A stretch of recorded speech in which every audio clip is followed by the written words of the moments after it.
Listen, guys, being vulnerable will literally save your life. Okay? What do I mean by that? It's so many people who just feel like, oh, if I open up too much, people are going to know too much about me. So what do you think is going to happen? You think that just because this person knows so much about you, they're just going to go tell everybody, and then now everybody's going to know your business, and every day they're going to send hate mail to your house. Like, what do you think is going to happen? No, you're using that as an excuse to not be vulnerable, because guess what? In order to be vulnerable with anybody else, you got to be vulnerable with yourself. And that's why you're not comfortable being vulnerable, because you're not being vulnerable with yourself. You literally can't get to know yourself without being vulnerable. We live in a day and age where everyone is so used to distracting themselves with being high, distracting themselves with getting drunk. They're using this as a medium to distract themselves. Oh my God. How do I know this? Because that's what I was doing. I would get high, I would smoke, and I would do all of these things. I would get drunk because I wanted to distract myself from the reality. I hated my life. But when you would see me, I would smile. I'll be happy. I'll be turned up. I'll be in the club. But when I get home after I sober up, guess what? I'm thinking about the next day that we're going to go do this again, because I'm waking up to go to a job I hate. I'm waking up in the morning to a life I hate, because guess what? I didn't love myself. So when I started to be vulnerable with myself and tell myself the stuff that I just said to you, now that it's out there on Front Street, let's figure out how to fix this, right? My biggest struggle was a vape. Literally, I could not stop vaping. Vaping was my beverage. I would eat food and vape. And literally after the fact, the flavor would be so good, I'd be like, wait a minute, I didn't even have anything to drink. I would vape so much that I would pass out. I remember one time I was vaping and I had went to the barbershop and I had stood up. I had hit my vape and I stood up and I literally fell out and I like hit my head on like one of the little, I think one of the little it's these things that they had to separate each barber from the next barber. And I hit my head on it and I was like, yo, something got to change. But I still didn't change. It wasn't until I got serious about my fitness journey and I got serious about who I wanted to be and who I wanted to become and I wanted to change my life that I made the decision to be vulnerable with myself and to be vulnerable with the right people. What do I mean by that?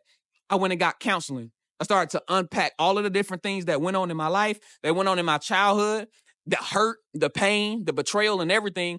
And I started to do the thing that I love to say, turn my trauma into my superpower.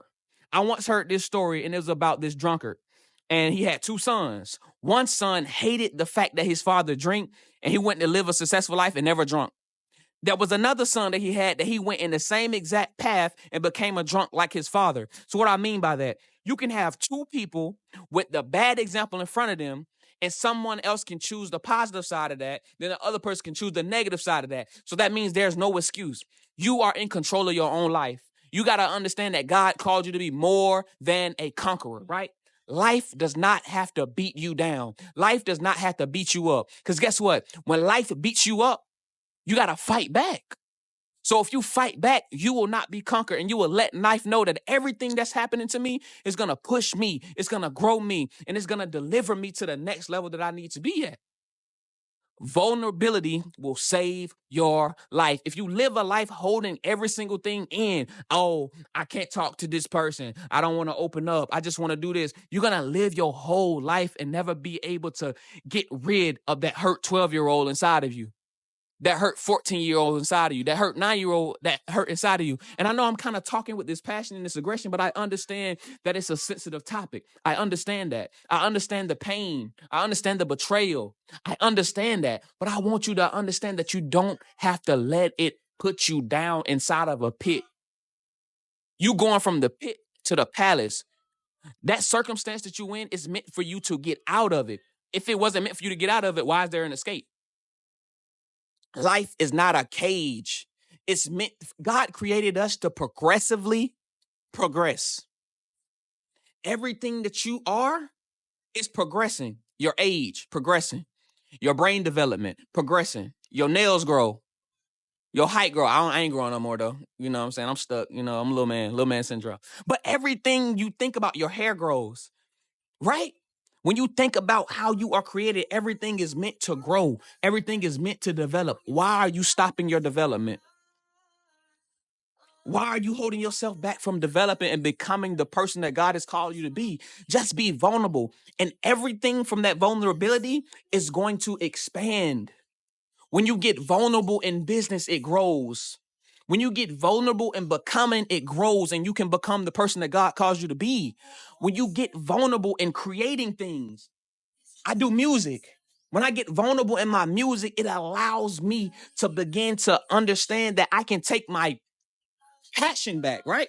I can take that purpose back. It's a purpose in the music, right? That pain turns to purpose through the music, right? This is one of my favorite quotes, and I butcher it every time, but it's something that Myron Golden said, and he was talking about God is going to turn the source of your shame into the source of your fame. I got it right this time, y'all. I got to say it again. God is turning the source of your shame into the source of your fame. The very thing you thought that you was never going to be able to overcome is the very thing that's going to be the piece of your testimony and a piece of your story that's going to put you on those stages. The very thing that the enemy thought he was going to use to kill you, the molestation. He thought he was going to use that to kill you. He thought he was going to use that to take that power away. But guess what he did? All he did was allow you to create a nonprofit for kids, women, young men who were molested to be able to unpack and tell them that, hey, it's not your fault that happened to you. You didn't do that to you. They did that to you, and help you take that power back, right? Domestic violence situations. When the person put their hands on you, you understand that they put their hands on me. And a lot of times what happened is because they beat you up, you start to beat yourself up. You can use that pain and create an organization that as you walk through that pain, you can help people walk through that pain. And you don't have to be perfect. Perfection does not exist. Seek to be perfected, but understand that you will never be perfect.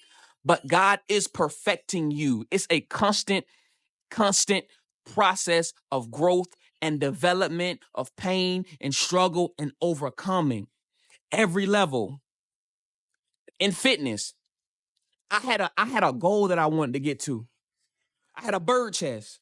Now I don't. Now what's the next thing? I want to see my abs. Now I see them. Now what's the next thing? You got to always see the next goal that you're trying to get to before you get to it, right? And the further along that you can see your goals, every time you hit a milestone, you're already right back to saying, hey, I want to do this. I want to do that.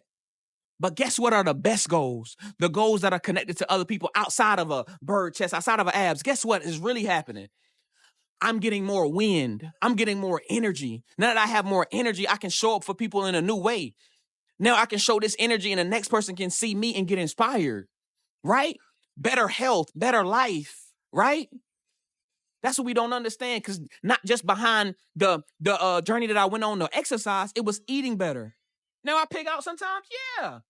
But at the end of the day, I am consistently putting my body through a regimen that is going to push me to be the best version of myself that I can be. Because if I can be the best version of me for me, I can be the best version of me for you. So I want you to remember this, right?